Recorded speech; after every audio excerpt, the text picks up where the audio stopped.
Good evening, everybody. Whoever's watching us out there, we are back for another Who Are We episode. And this is our first episode in the month of September. And we are relaunching Mick Diaz Presents. This is our anniversary month. Mick Diaz Presents started in September of last year during the pandemic. And we are going to be celebrating our first year anniversary on September 25th at the Noy Pits in downtown LA. So it's going to be from 6 p.m. to 12 a.m. And we're going to have a lot of guests and a lot of surprises and raffle prizes as well. So tonight we have our radio jocks. Yeah, so um we're going to learn about how they became radio jocks and why they ended up as radio jocks and DJs. Um yes, and before anything, if you're watching out there, hashtag live if you're watching live and hashtag replay and if you're watching replay. And for those watching on Kumu, thank you very much for tuning in and watching us all the way from Philippines. Thank you so much, and yeah, so let's just get this show going, shall we? And I'll be introducing our guests as they come. Um, and our first guest is no other than James Coles. He is actually in Hawaii, so we're kind of international today, or like bi-coastal, or all over the US, if you will. And James Cole must have started before he was born. And seriously, his DJing and radio jock career started in the womb of his mother. Can you believe that? Because when he was a baby, he was actually named after James Brown after a concert that his parents saw in 1967. And then his father was the owner of a nightclub in San Francisco. And when he was in junior high, my gosh, he was so enamored by the fact that his father was making records. I mean, mixtapes, and it could be played like back and forth. And so he was in awe of that. But several years later, he is now a full-fledged um, radio DJ and producer, music director, and he's been promoting events and remixing and mixing CDs. And he is actually at work right now, so we get to see what DJing is all about in a real radio station. Isn't that exciting? So everybody, let's welcome James Cole. Hashtag James for those of you who are out there. Hi, James. Aloha. Aloha, hello. How are What's you happening? doing? Mahalo to you in Hawaii, in Honolulu. I'm loving I it. I am so envious and jealous of you for being in Hawaii right now. I guess that's what everyone's feeling, right? Everyone Yeah, wants to be, everyone and anyone and every other person I know wants to be in Hawaii. for sure.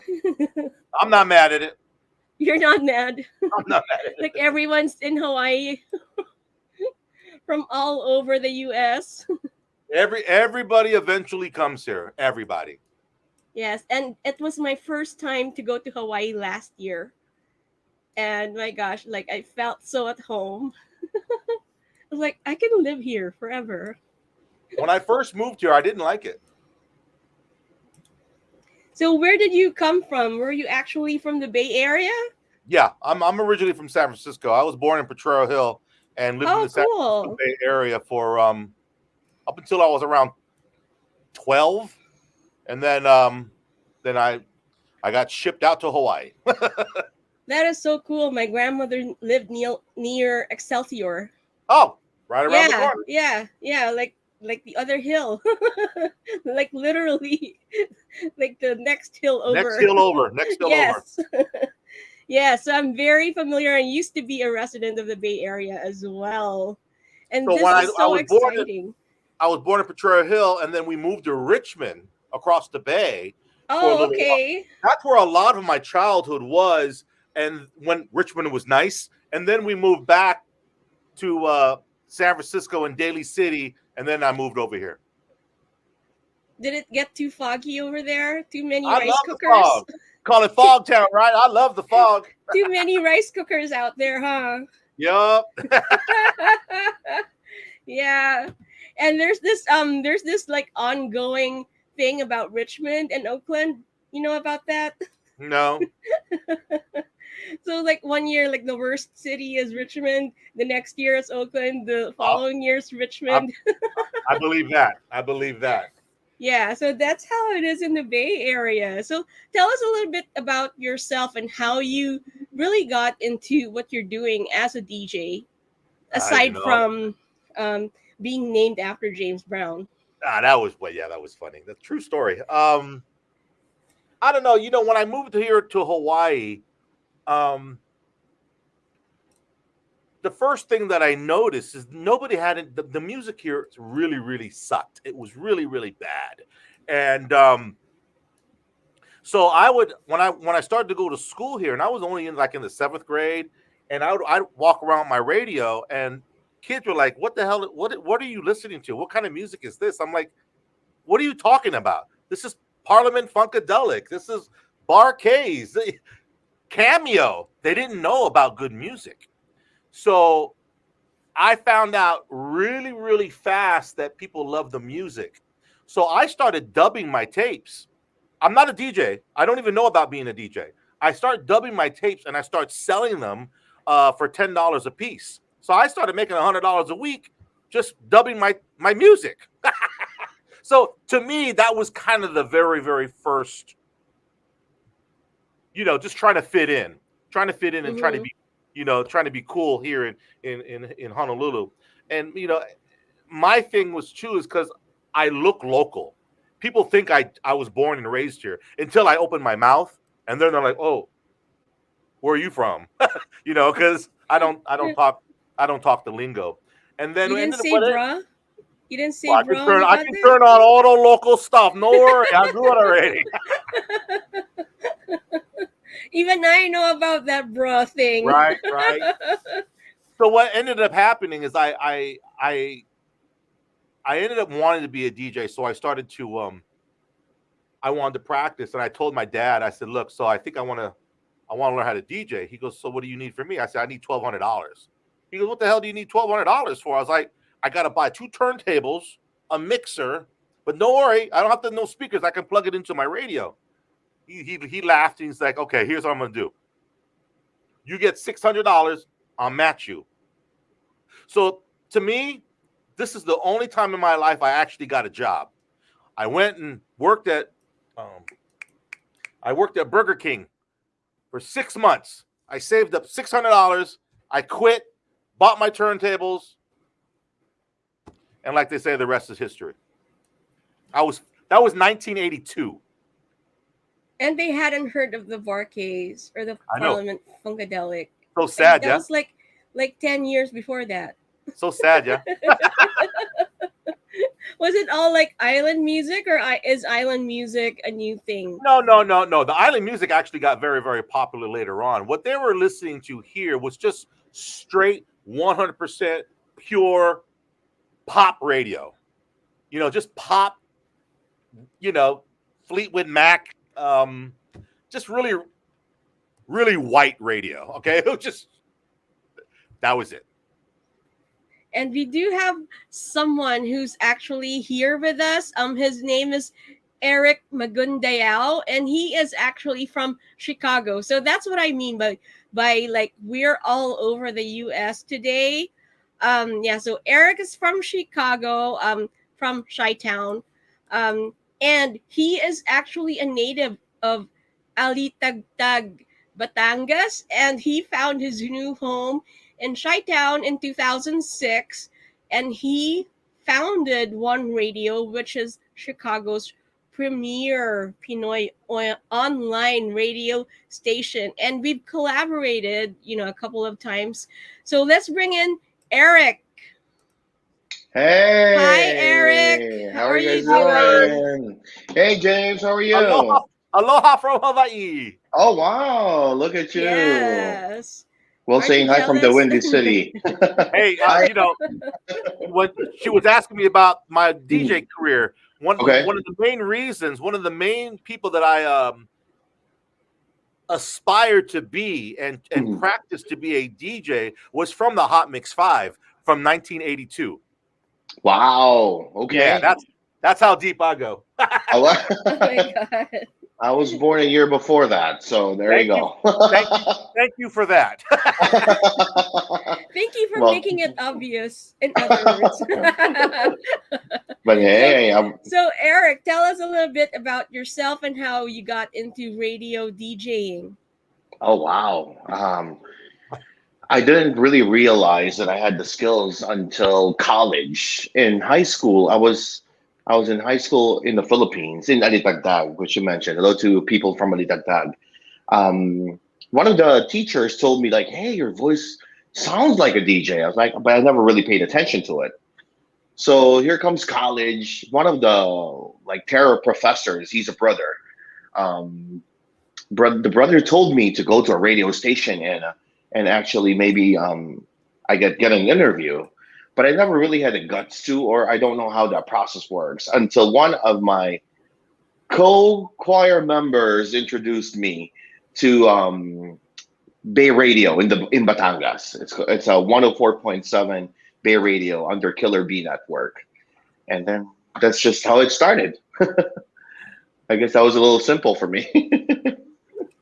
And like so we know that Yeah. James it was named after James Brown, and he has had that experience, like even before, he was sort of meant to be in the music world, so to speak, because his parents were already listening to great music while he was Mhm. in the womb of his mother, and being named Wow, after James Brown is like, wow, right?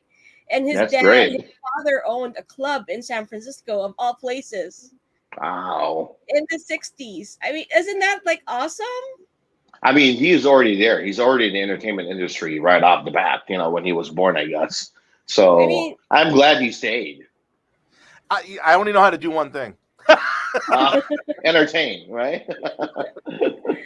I mean, were your parents hanging out with the Grateful Dead or something like that? No, so actually, my dad didn't own a nightclub until the 70s, in the height of the Oh, disco okay. era. Yeah, yeah. So I remember he used to take me into the club and be like, "Come here, Jimmy." All my people call me Jimmy. "Come here, Jimmy. Just we gotta go." He basically went there in the daytime to go collect the money. So I would walk around the club. It was closed and really, really dark. And I always remember this one day. I was like, "Who's that strange person over there?" "Oh, that's Grace Jones. She's performing tonight." Oh, Oh, Wow. I always remember wow. that. And then I remember walking into the DJ booth, and I'm probably 10 or 11, and I was just like, "Why are there two turntables?" "Oh, the DJ, so the music doesn't stop." And now, I didn't think nothing of it. I really got the big inkling when he came home one day, and he's like, "Yo, listen to this tape. The DJ's made it, and the songs change, and nothing stops." That was the seed for me, because I just thought it was so cool. Yeah. And so, for Eric, were you Yeah. all when you were young? Did you ever think like you would become a DJ? Like, what kind of kid were you? Like, were you playing with the radio and dubbing your tapes and making No. mixtapes like James was? Oh my goodness. I don't even think. I don't even remember great memories about my childhood, if you may. I mean, only the parts when I played and really had a great time. But no, not really. I guess I was watching a lot of cartoons. I think that's how I kind of understood English. That's how I learned the language. And at the same time, that's probably how I kind of sounded like, because I really was born and raised in the Philippines. Batanggenyo talaga ako. So, but when I start speaking English, it starts. I start to sound a little different. So that's probably why I was given a little bit of an opportunity in the Philippines. Pero other than that, I really didn't have any influence in music in radio. But music wise, my parents love music. So I mean, that's I guess one of the major influences, if you may. I was exposed to a lot of music, a lot of karaoke, Mm. singing in the family. that's just the background that I have for radio. Jay, were you exposed to a lot of karaoke? Not even a little bit. None. Really? Zero. Are you serious? None. Why not? My when I was growing up, you understand, my mom and dad, they had me when they were 17. Okay, so they were just little kids. So when my parents were in the house, we had Motown playing, we had James Brown playing, a lot of black music, and then about the San Francisco Bay Area. So I'm half Mexican, I'm half Filipino, but I grew up with all the brothers. So, and you being from the Bay Area, knowing the Bay Area, that was kind of my dynamic. I can always go hang out. I can go hang out with the Fobs because I'm Flip. But then, if I put on a S.N.R.G and comb my hair back when I had hair, and I can hang out with the Cholos. But then I always hung out with the brothers. So, I mean, that's just kind of my little soup in the beginning. That is so awesome. Yeah, I think so too. Yeah, I mean that certainly, like helped with your influences in terms of music, right? Well, I mean, again, the whole music thing really kicked in for me in Hawaii only because I was trying to fit in. Because I was already collecting records already, and just putting songs on cassette, not mixing. But when I told you earlier, the people started to gravitate to me because I always had a radio. I always had a box. So everywhere I went, the radio was blasting. But then I fast realized that people liked that, and again, I started to make. Go on. How did it feel like coming from, a big city like the city, and going to Hawaii, like a small island? And did It was you horrible. feel like It was horrible. I hated it. I did not like it. When I first moved to Hawaii, I'm 13. I'm in cholo mode. So I come to Hawaii. I got my S.N.R.G on. I got my Dickies on. My hair slicked back. And I walk into campus with a big-ass radio. And then you got to understand, you go to San Francisco high school or in junior high school, they all look like prisons, right? James Lick. That was the last intermediate school I went to. It looks like a prison. You come to school over here, rolling hills of grass. Everything is open, right? Yeah, it's open. It's hot. It was so hot. I couldn't believe how hot it was. I was just like miserable, just miserable. And the people were stupid. I mean, in my brain, because they all spoke weird and they were slow. And I had a messed up attitude of a 13-year-old teenager. That's basically what it was. I wanted to be in the city. This is too slow for me. Obviously, I fell in love with it. I've been here 42 years now. Wow. I would have fallen in love with Hawaii if you ask me. Kind of feels like Philippines. Let me tell you, when I fell in love with Hawaii. When I fell in love with Hawaii, this is a great short story. I got so lucky right out of high school. I got asked to work on a cruise ship to DJ and be stage manager and live on the ship. So what we would do, we would pick up, 1,500 people at Aloha Tower, and we would sail to all the islands for a week. One day, I was probably high. I probably didn't go to sleep. And I went out to the bow of the ship, and I'm looking outside, and I'm like, oh, my God. I can see an island over here. There's an island on the side of me. There's islands in the back of me, and we're right up against Molokai. All these waterfalls were coming down, and I just thought to myself, why am I trying to leave? Everybody's trying to come to Hawaii. I'm already here. Right. So here's what you're going to do, James. I'm 18. I'm going to make roots in Hawaii. When I need to get my little rocks off and go to the big city, I jump on an airplane, go get some fun, and come back. I've been doing that for 42 years. Wow. That is so cool. That is so cool. I'm so jealous. And so Eric, what is it like living in Chi-Town? I've never been. I want to. Oh, you guys should come over. I'm not really the adventurous type, if you may. I've always been a kind of introverted in a way, which is an opposite personality of a DJ. Because you're always out there with people, you're always, entertaining other people. But then in my old little time, I just would like to stay at home, just hang out with a couple of friends. I don't hang out with a lot of people, but Chi-Town itself, is something that I really appreciate. I've been to different big cities as well, just for a visit, but I always kind of lean back to the Windy City as as a place where I wanted to stay more. Um, I guess that's it. It just feels more at home for me, here in Chicago.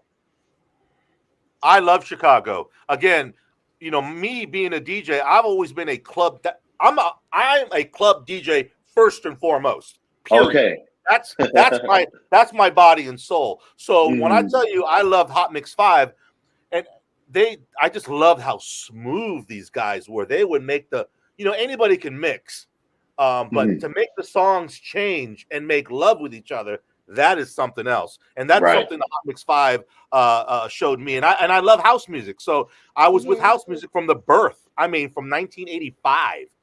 That's I'm a true DJ, and me getting into radio was a total accident. Total accident.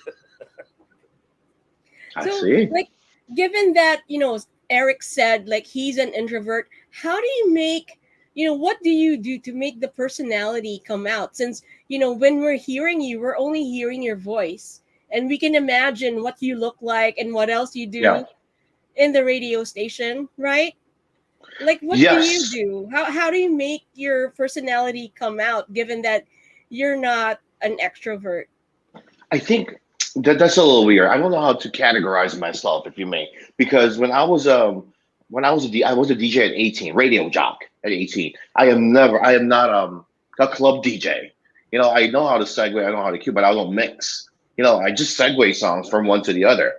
I was 18. I was in a radio station. People thought I was 40.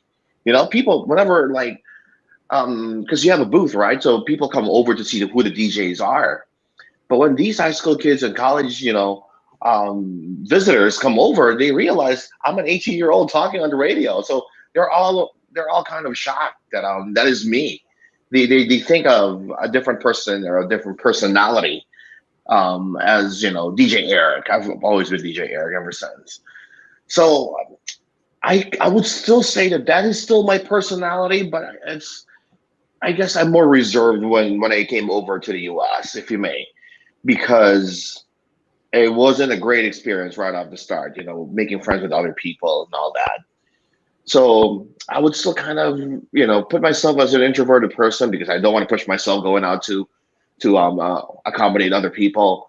But then, my true nature is still, as radio jock. When I'm with friends, with people that I know, I guess it just naturally comes out. I'm like a switch because that's how I trained myself. When I saw my friends are like, are like shy as well. But when they start talking, they're talking. When they start hosting, they're the master of the show. So that's how we got trained. When you're on the spotlight, you just got to entertain. So I've always been like that ever since. I Was there someone who influenced you, or was there a mentor who helped you? Yes, back in the radio station. So I was under great DJs, but they're locals in Batangas. They were trained in Manila, and they had to put up a radio station in the province. So I'm from that province in Batangas, and I just learned from everybody else because I was trying to push myself because they were all doing so well, and I feel like I was really behind. So I just had to put myself out there, make mistakes, and put myself on the spot for me to kind of tell myself I got to learn this. So it was there was one hosting gig that I was given an opportunity for. What was that? That was a Red Horse Music Laban. So it's a regular gig for Battle of the Bands in a mall. So that was my first official, hosting gig, if you may, every Wednesday and major events on Saturday. So I got trained because nobody else is out there to help me out. So I just got to stand up and make sure that I run the show. So that was me as the final training, if you could say that. So, to I both like it. of you, given your training and your years of experience on radio, do you ever run out of things to say? Like, is there like a moment when there's just like pure dead air, and there's like, you're like having a brain fart or something. I've experienced that. Go ahead, James. Who's going to answer that first? Go ahead, James, please. The way radio is nowadays is nowhere like it used to be 15 years ago. It's night and day. And to take some of the magic out of it, I never liked being on the radio. I never liked to talk. Even when I was in a nightclub, I would never talk. I would record myself on a cassette and then play it. That's how bad it was. But anyways, Wow. what I'll try to say, and this is 1982, 83. What I'm trying to say about radio right now, when the question is there ever anything there's nothing to talk about? The way radio is now, let me show you something. It's gonna take some of the fire out of it. There you go. We got what they call liners. These are all paid liners. So there's always something to talk about. Yeah. We have to talk about these. It's a must. But what we do is we have to somehow put our own little twist to it and our own little energy and our own little personality to it. So are we ever gonna? It's not like back in the 60s where you had to be a Wolfman Jack. You had to be no, it ain't like that.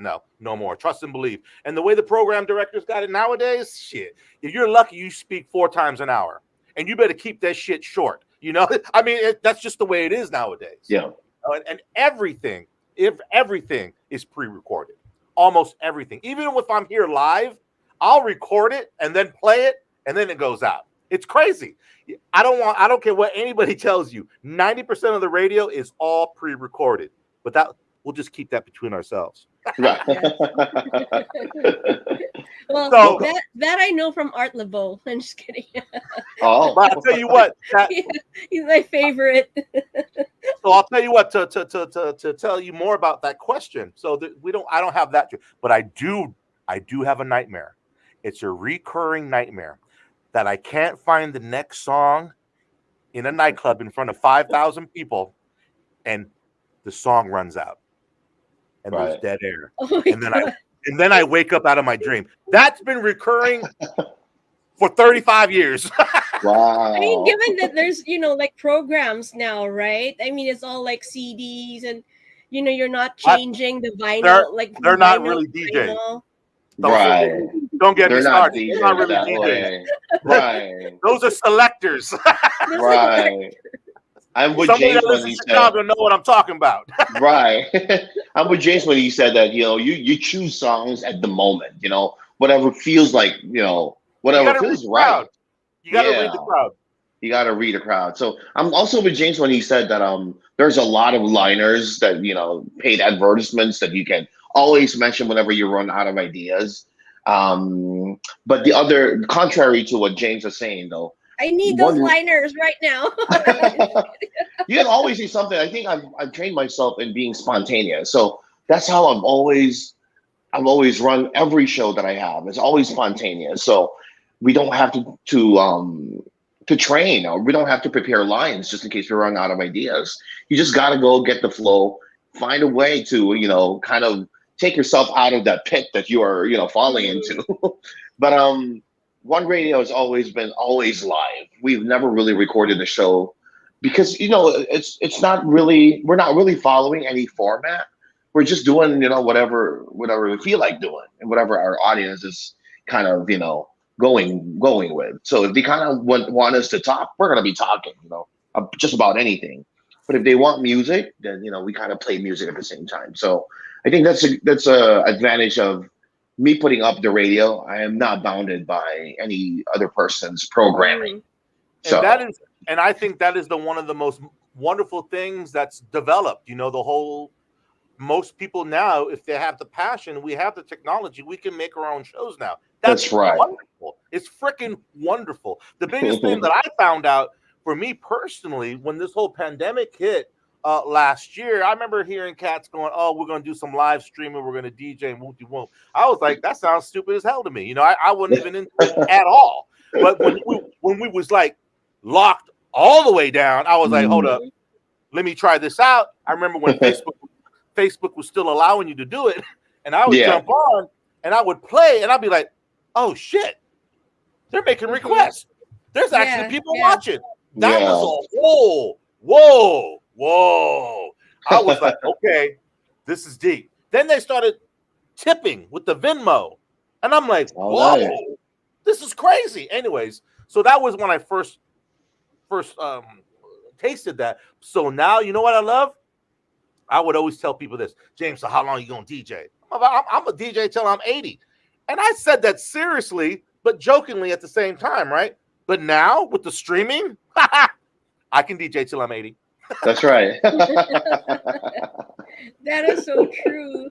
And going back to your dream about like not knowing what record to play or what song to play next, right? Do you have any to both of you, do you have any hairy situations when you just can't what Eric said, you have to find a way to get yourself out of that pit or that thing, that hole that you're falling into. But how do you actually manage stress and take care of yourself, given that we've been in a pandemic and we're barely getting out of a pandemic? Everyone's still in quarantine of some sort. How do you take care of yourself? I'll answer first. I think that's the true test of the DJ, as a radio personality. If you run out of ideas, if it's like dead air and you don't know what to say next, that's when your true skill come out. Like, you gotta put something, out there, because the people are listening, they're watching you, they're waiting for you to see something they would be entertained with. So I've always challenged myself that way. Even my co-DJs, when they run out of ideas, I always have to have something. So there's a little bit of preparation in that. So you just gotta put a mental note in your head, like, okay, if I run out of ideas, I can always mention something like this. It's an ongoing training for yourself. Were there any embarrassing moments for both of you? For each of you? I have a lot. God, you're right. There's so many. I can't even think of what was one. Like the most memorable, most embarrassing moment? I have a recent experience, James. I'm just going to share it. I do a monthly show here on One Radio where I feature Pinoy OPM artists. And the last artist that I featured was the grand champion of Tawag ng Tanghalan, JM Yusuras. So I was just taking my time, not realizing I'm already late with the appointment. So he was sending me a message and asking me like, hey, what time are we going to come on? So that was so embarrassing. I was so embarrassed. I mean, I've never been late to an actual show, my show, if you may. But I just felt so bad because I was the one asking for a favor. I wanted to interview him for the people from Chicago to get to know him. But then I just felt bad for the guy. Up till now, I'm still saying sorry. That's one of them. James. I'm trying to think of a really embarrassing part. There's you didn't part on live show, right? Exactly. That's why I wouldn't do it. Did your nightmare happen in real life? No, the nightmare has never happened in real life. No. But I can tell you, I do remember this. I think I was working for a radio conglomerate maybe about 15 years ago, maybe 20 years ago, and they liked my voice, so I became the station voice for one of the Hawaiian stations out here. And so I'm making all the liners, all the promos, and things like that. KCCN, blah blah, but all that kind of stuff. And I could not, for the life of me, pronounce most of these Hawaiian acts. I couldn't do it. Hanana, Pili, Pili, whatever. I could not do it. And I would always run over to the PD, yo man. So how do you pronounce this? And I started to bug him. Mm. He came into the room one day when I'm producing. He's like, bruh, what kind of freaking local ball are you? You can't even pronounce the Hawaiian words. I was like, bruh, I ain't local. You only assumed I was local. I'm flipped from the Bay, bro. What's up? Needless to say, I didn't hold that job too long. Oh wow. I mean, that's Oh all I my can think of gosh, right that now. is. There's so many crazy stories. Oh my gosh! And if there's one thing that you want to change about your industry, what would it be? The radio industry? Yeah. Wow. God. It's too broad. I mean, I don't Man, know. that's broad as hell. I can say this one time. I wish we can be radio again. You know. You Like know, I actual wish we were. radio. I wish. I okay. This is serious. I wish most of us in radio don't have to have 5 or 6 different hats. Hmm. Meaning, if I want to DJ on the station, I would like just to be the DJ. If I want to be the Correct. music director for the station, let me just be the music director for the station. Blah blah blah. I'm not boasting at all, but when you look at my card and just about everybody in radio, I'm a production director for 7 radio stations. I'm on air. I'm also the music director for 2 radio stations, and I'm the creative imaging director for 3 radio stations. I would like us to at least have maybe just 2 hats instead of 7, because when you wear 7 hats, it's almost it's impossible to do Yeah. 100% Correct. all the time. Everything suffers. You're lucky and having a happy day if you're doing 75% Yeah. overall, and that's whack. But Mhm. that's where we live right now. That's right. When you think about all the thousands and thousands of radio stations, I'm just going to talk about America. I mean, really, it's owned by 50 companies. It starts with a big I wish C. radio would be radio again, I was That's trying to right. make, and I'm trying to make a joke. I think Eric got it all figured out. He said, "Fuck, I'm gonna do my own thing." Right. Yeah. But when I did my own thing, I'm still wearing a lot of hats because nobody else knows about how to wear them. I But didn't either. but you're wearing all these hats, but they're all your hats. They are true That's blue right. your hats. That's true. You don't have Yeah. somebody else telling you. Not that That's there's right. anything wrong with that. I'm happy where I'm at, but Yeah.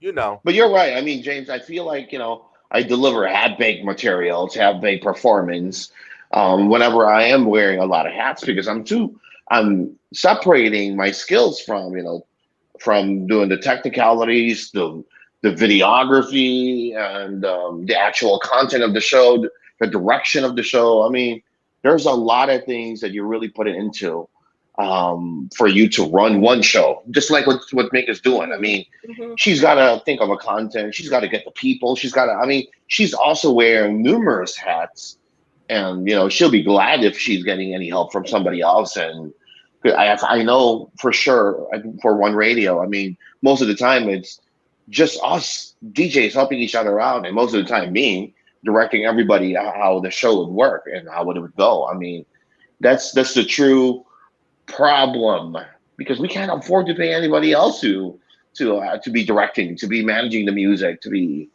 doing all that. So James mentioned a very important concern and problem in our industry, but at the same time, James, it did help us kind of push ourselves and reach limits that we haven't been before. that is for Because sure. right, And just to add to that, like, so you had all of these challenges. Was there ever a point when you wanted to give up and say, okay, that's it. I'm not gonna be a radio DJ. I'm not gonna be a DJ. I'm gonna be something else. I've never Never, given up neither. Never. never, Even if never, all of my DJs leave, I would it's not, still run the show. yeah, it's not even an inkling. It never even. Yeah, It didn't even go like that. right. No. I do want to say this. When you said something about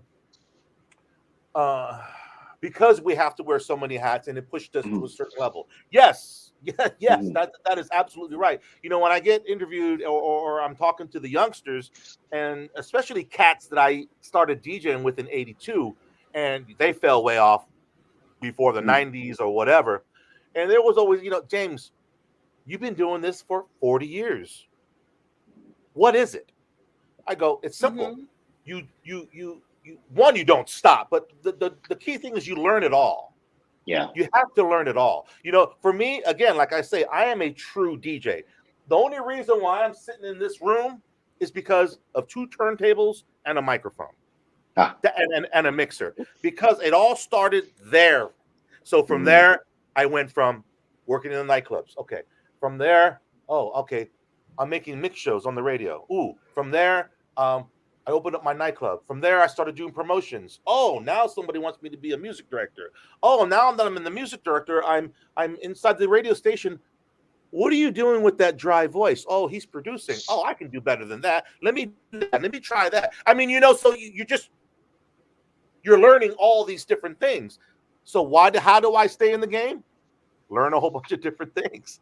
Yeah. Because I can wear 5, 6, 7 different hats. It's the only reason why I'm still here. Trust and believe. We just had a meeting the other day. It's sort of like a double-edged sword in that sense, like wearing different kinds of hats, wearing multiple hats, right? Yeah. Yeah. I think in the long run, it's going to work out for me. Yeah. I mean, what James is trying to say is he's wearing all of these hats. At the end of the day, he's the one who knows all of these. Yes. I mean, he becomes an asset of the company, of every company that he's with. So even if they kick him out, I mean, there's a ton of other companies who can get him because he holds the skills and nobody else. I mean, that's one of the perks of you learning all these. One would hope. One would hope. But Mick, I never really answered your question, like what it is that I wanted to change if I were to change the music industry. I mean, it's a dumb thing that I wanted, but I think with the restrictions of copywriting and promoting the songs, I think that's something that I want changed. I mean, we're not trying to use the music for our own personal gains. We're actually promoting those music. Like in the case of the One Radio, we're promoting Filipino music in the United States of America or wherever they're listening.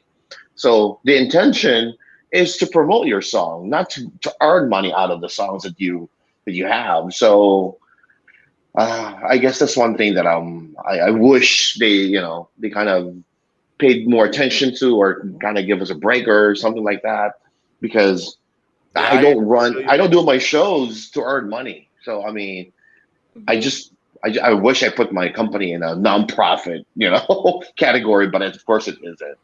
But it's so hard. I got somebody in my room, guys. Hang on.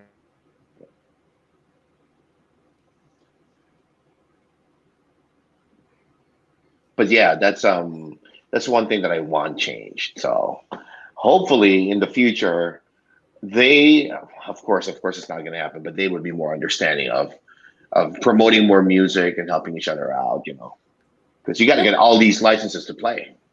Yes, that is so true. That is so true. And what do you think are the qualities that are needed to become a successful DJ, a radio DJ for that matter? For me, how I have gotten my DJs out of them being my friends first. I think that's one of the requirements that I have. I put that first because I wanted to get to know them better. It's hard to find someone who would really put their themselves before their elusive dreams, if you may. So if I see that they are not doing it for the community and doing it for their own personal gain, that's when I kind of step back and it's bad, but I disqualify them from becoming a DJ of One Radio. I want the team members of One Radio to be doing it for the community, the Filipino community, and not for. Of course, there's a little bit of personal gains because they're known. They're people see them on air or online, but other than that, I just hope that they're not doing anything else out of that popularity. So whenever I see that, I kind of stop. So personality is one, but number two is whatever their personal motives in entering the industry is something that I look at for them to be a part of the company. And James, I don't know. What's the question again? How to what are the qualities that would make a successful radio DJ? Passion for sure. True. Personality, got to be yourself. Everybody's always trying to be cookie cutter and be someone else, and we're all kind of a derivative of everyone that we've watched or whatever. But Yeah. it's very important to try to Mm-hmm. just be you 100%. And I'm only starting, for me personally, I only really started talking on the radio really maybe 10 years ago. I never really liked it. I didn't really want to do it. I had no aspirations to do it at all. But I was always a music director, production director. I was always here, but I never wanted to be on the radio. Mhm. So what I'm trying to get at is, I remember one of my guys, one of the PDs, like, James, why aren't you on the radio? I go, man, I don't know. And I'm just being my regular goofy ass self. He goes, man, you'd be really good on the radio, man. I think I want to put you on the afternoons. I was like, well, I'm good. Don't worry about it. And I remember I went home to go to sleep, and I started really thinking about it. I was like, shit, maybe if I can voice track, I'll do it, give it a shot, Da, da, da. And I went to him. I said, if the offer's still open, I'm thinking about it. I'm kind of nervous going live because of this, that, and the other thing. But if I can voice track, he's like, James, that's all I wanted you to do. Shit. To answer the question, to totally have passion and totally be yourself, but at the same time, you got to have it. You got to learn more stuff. I think you have to have the gift for you to become successful. I'm not disqualifying anybody else. And, if you don't have the gift, you don't have it. But then for you to last long, if you truly have the gift, then I think your gifts will make you stay, in the industry, regardless of whatever you do. I think you just gotta have it. I agree. I mean, I tell people all the time, I don't boast when I say this. I'm trying to be funny, but I believe it. I haven't worked a day in my life, except for the time I worked at Burger King for 6 months. But I've never worked a day in my life because I love what I do. So It's like, it's not work. Am I balling out of control? No. But am I living in a box? No. I'm pretty comfortable. But it's passion. Yeah. It's just passion. You passion. That's what I envy. I wish I could do that. Up. People be stopping. Oh, I'm not doing this. I'm not getting that. I'm going to change careers, and they just stop. Well, go on. If it's not for you, go on. Because somebody that loves it will just keep on forging forward. And good for you. What do you want to impart to your listeners?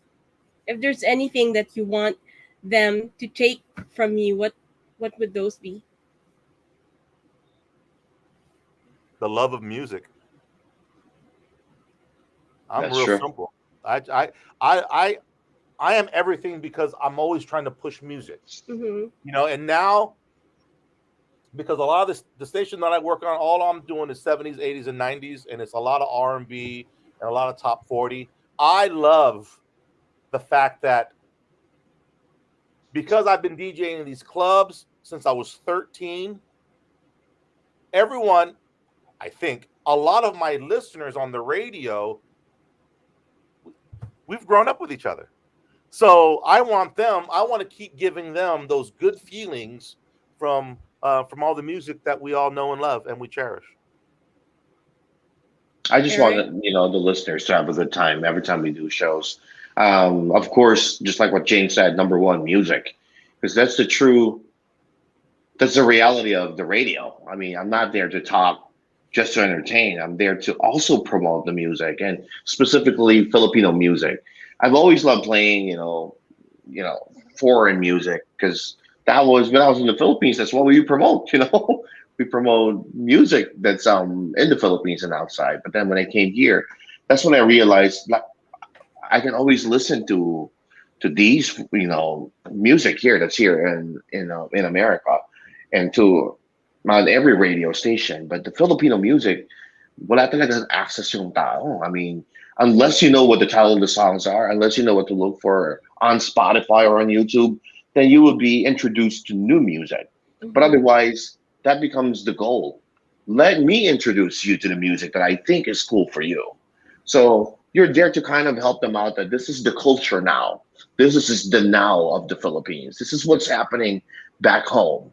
And I want you to see what's going on. Whether you like it or not, then that's your choice.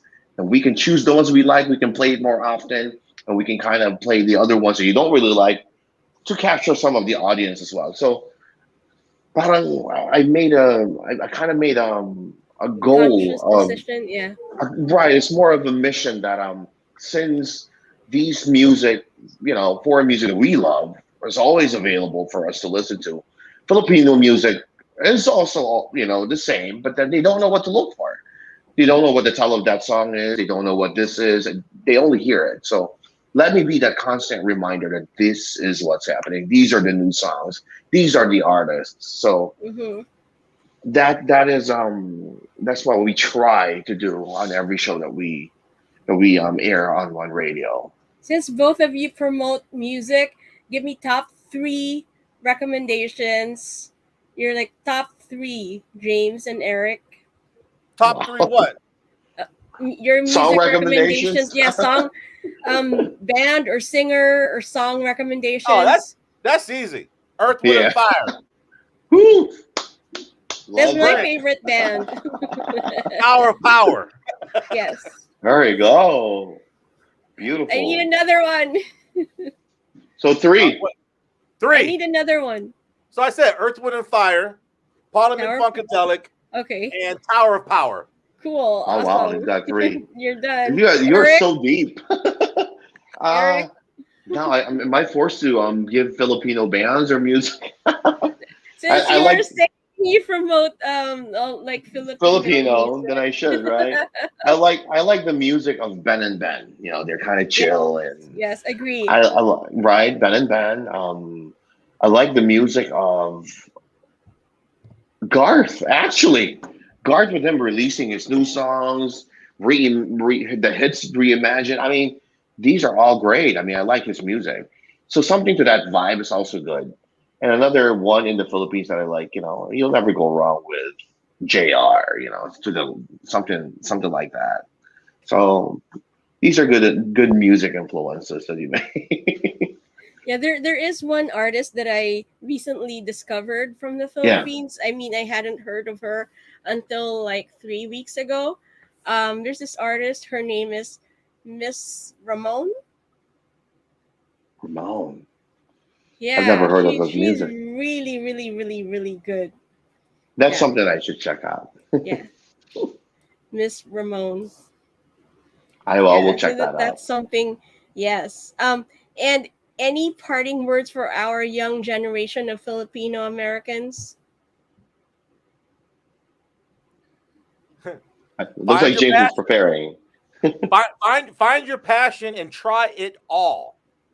What I got three kids, and what I always tell my kids when they were younger, it's like, why don't you try this? Why don't you try that? Well, I might not like it. Well, you're not going to know until you try it. Well, what if I don't like it? Well, then that'd be great. One thing you can check off and put it to the side and move on to something new.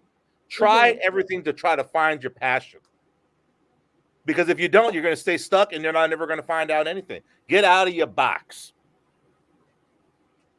Those are powerful words. I mean, I think those words Yes. that James mentioned directly communicate to the younger generation, them getting out of their comfort zones, them trying something out that's new. I mean, I think the newer generations have always been apprehended or have always been put in a box that this is who you should be, this is where you should be. So you pushing yourself, you not really minding other people, I think is another good way to start. Because if you will always let other people dictate who you should become, then I think that's when you lose the flame of who you really should be in the future. And I credit my father on that. He always supported everything that I wanted to do. Granted, I only tried a few things and I stuck with one. But I mean, he always supported everything. And just a funny note, because of what you were just saying. When Mhm. I figured out that I was going to be a DJ, like I was done. By the time I was 14, 15, that was it. I already knew. And I remember going to my girlfriend's houses and be like, we won't tell them that I'm a DJ. I mean, I was embarrassed because Oh. so what do? I play other people's music. I see. I'm not like that no more. Instead, you've created your own music, right? I'm just kidding. I create a lot of mixes. That not my own music, but I create a lot of mixes. That's good. What kind of mixtape? Like, is there like a theme that you've done, like, in a mixtape? Because usually people like make mixtapes. There's a certain theme. There's a playlist, and it had to fit a certain like theme. I've done so many. I mean, I love big band. I've done big band mixtapes. Okay, house music. Hawaii, back in the day, Hawaii used to love this music called Miami bass music. And I used to make mix CDs and sell them in the stores. I mean, this one thing that I did, 100,000 copies. I couldn't believe I sold 100,000 copies. That was crazy. Just from me selling them in all the, maybe you remember Tower Records, we sell them. Yes, I used to work there. FYI, that's trivia. Wonderful. Wow. Yeah, I used to work at the corporate office. Oh, dang. Yes. So you guys sued me once. Oh, really? When was No. Sire Records actually sued me once, but yeah, that's for like that's a whole other story for another episode, right? Yeah. Yeah. Well, we've certainly had a lot of fun with James and Eric, who are our resident radio jocks, and thank you so much for allowing us to learn more about what you do on a daily basis. Thank you so much. And they do have websites. If you want to check them out, we do have their descriptions on our event listing on Facebook. And thank you so much, James and Eric. And I hope to see you guys soon when I go to Chicago and Hawaii.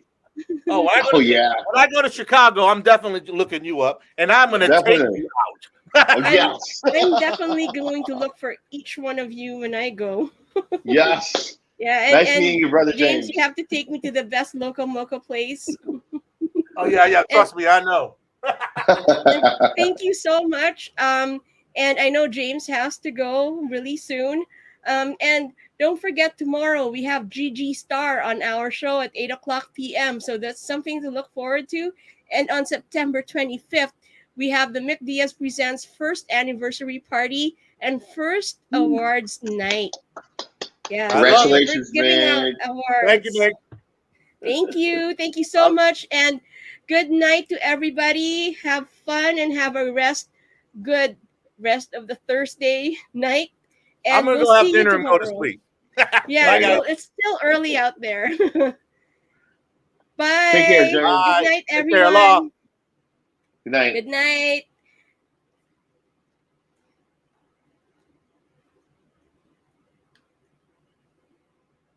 Hi everyone, this is Gigi Star, and I would like to invite everybody on September 4, that will be Friday, to watch Make Diaz Presents jamming session featuring, of course, me, Gigi Star, and that will be at 8 p.m. Pacific Standard Time, USA time, and 11 a.m. Philippine time. Hope you guys watch it. Bye.